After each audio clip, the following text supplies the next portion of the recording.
the health of a coalition, and of course, you have to accommodate the other party. In the case of the United Opposition, if they eventually form a coalition, there are so many parties which are strong in all these regions, then what happens?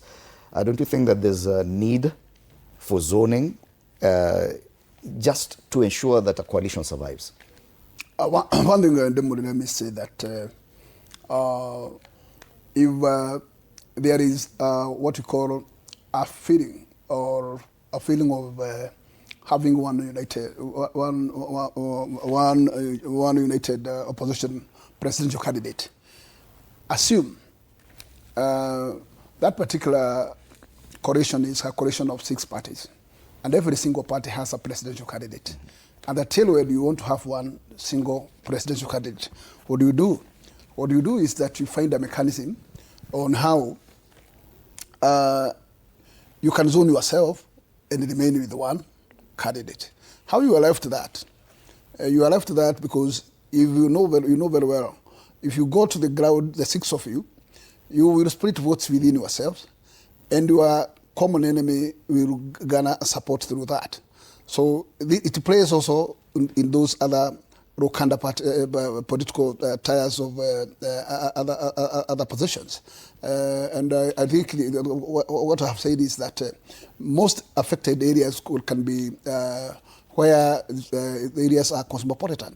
But in rural areas, it is not a big issue. Mm-hmm. But in those urban areas, there is need to also to look into, so that you don't have assume you have you're looking for a woman who will be a candidate from every other single party has a single women rep. It means your strength is weak, mm-hmm. and there's a possibility of being knocked out by a particular party which has zoned themselves, mm-hmm. And remaining in a single candidate. So if there is an agreement, I don't see it a bad way of doing it. But depending on how parties will feel and they decide, is the way to go. Okay. Because I found it working, though there was some crashes even in the last election.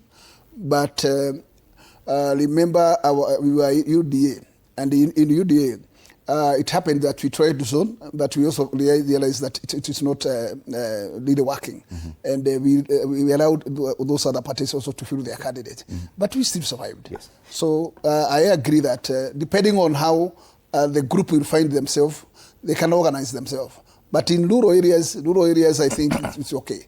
But the only areas with which might require a check is that presidential level and urban areas. Okay.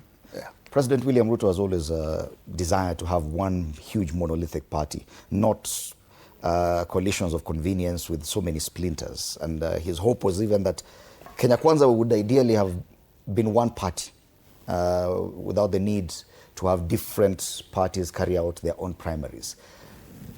Do you think that that's a better way to go? And as far as political movements are concerned, that if you feel that your ideologies are on your individual parties and move as one outfit, do a common primary ahead of the elections instead of trying to manage the convenience of each and every party? Theoretically, it works on paper. But my colleague, Honorable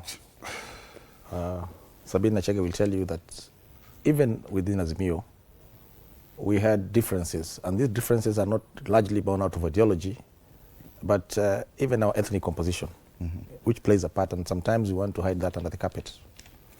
That it is very difficult to have a monolithic, homogeneous political vehicle because we are different and we have different ideologies. And then don't forget that our parties are largely formed around our leaders. And so when you have different leaders, you are likely to have different vehicles. But more than that, I think it's also not good for democracy that you have one large monolithic party. It is good to have many parties and let each party compete on its own ideological strength. Mm-hmm.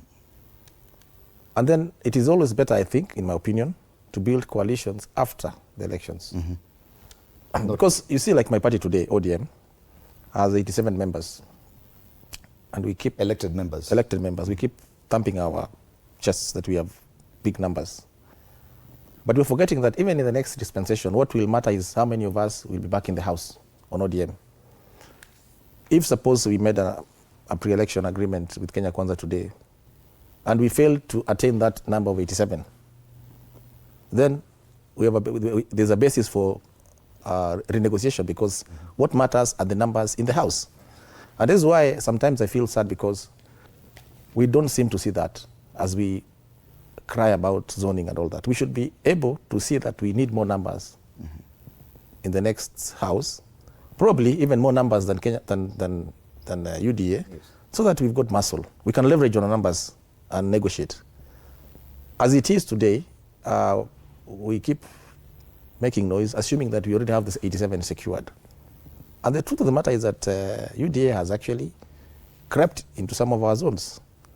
I know, for example, in the coast region, they have been able to penetrate, and they are likely to cause an upset. Even in Gusii land, it will not be the same as last time. The numbers will definitely increase, that I can assure you. And so, even as we go into these negotiations, we should be worried of the fact that already our biggest competitor has made significant strides. He's more organized, has at least 20 members in every polling station in the country today, and is likely to actually still be strong and big. Yeah, and if we look at history of coalitions in Kenya, the NARC coalition, even the Jubilee, because Jubilee started off as a Jubilee Alliance, stupid to collapse their parties and be one big party, field candidates all over the country. Don't you think that that is a much better deal as compared to the Jubilee Alliance that was there in 2013? Well, unless we want to go back to the KANU era, where we had one political party, and then we decided we don't need the democracy. There must have been a reason why our seniors in politics came up with the idea of let's have as many political parties as possible. And as I said, if you look at the voter turnout, the places where zoning is prominent and where one political party dominates, the final day, people don't turn out to vote. And it's through my personal experience, and I saw it even when we went like Azimio. I remember when we went to Kisumu, there was war. And when you get there, they say, this is ODM zone. And we came in as the battalion, as Azimio. Then we had the candidates who were in other political parties, like Ochieng's party. And so to some extent, that some of the candidates were not allowed to address, and especially in Kisumu town. You're using one platform. If we are all at one platform of Azimio, but in Kisumu town, if you did not belong to the ODM party, they were not given the microphone. Actually, I remember one, I think it was Shakil Shabil, he was chased away. Literally, people chasing him and saying this is an ODM function, and it was meant to be an Azimio coalition function. So it is really unfair. But you saw even in those areas, someone like Shakil Shabil still won. So it is important that we give people a chance, and especially where we want the citizens to actually be able to select or choose the best person to represent them. And what I've said about the political parties is it's not mainly, we don't look at what the political parties believe in. So why are you in ODM? Why are you in UDA? Why are you in DCP? Or why are you in Jubilee? It would be interesting to look at the united opposition today, because in Mount Kenya, there's Jubilee, then there's DCP, then there's Martha Karua's party. JB Muturi has also his own political party. Munya is still there. So that is Mount Kenya region. So would you come and say then this is a zone that we are giving one political party? What then happens to the other political parties? For the presidential is different, because when parties or there's coalition, they agree on a suitable candidate. And so whether you belong to whichever party, then you have agreed on one presidential candidate. Presidential candidates, the approach is very different, because they actually agree on one person. But that means then any other person who is under that coalition will campaign for that presidential candidate, but they'll also gather their own votes. So I think it is important we allow people to we allow democracy.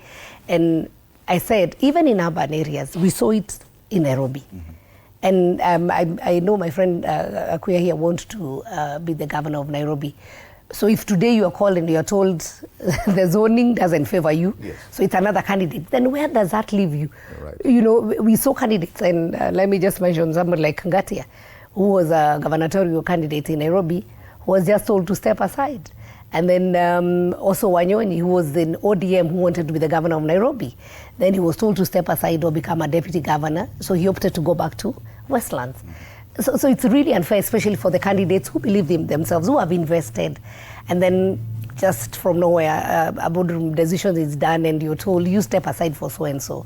It is really not fair. ODM, UDA fallout looms as zoning standoff escalates. The debate is now not just between UDA and its potential coalition partner ODM, but even within ODM, they disagree.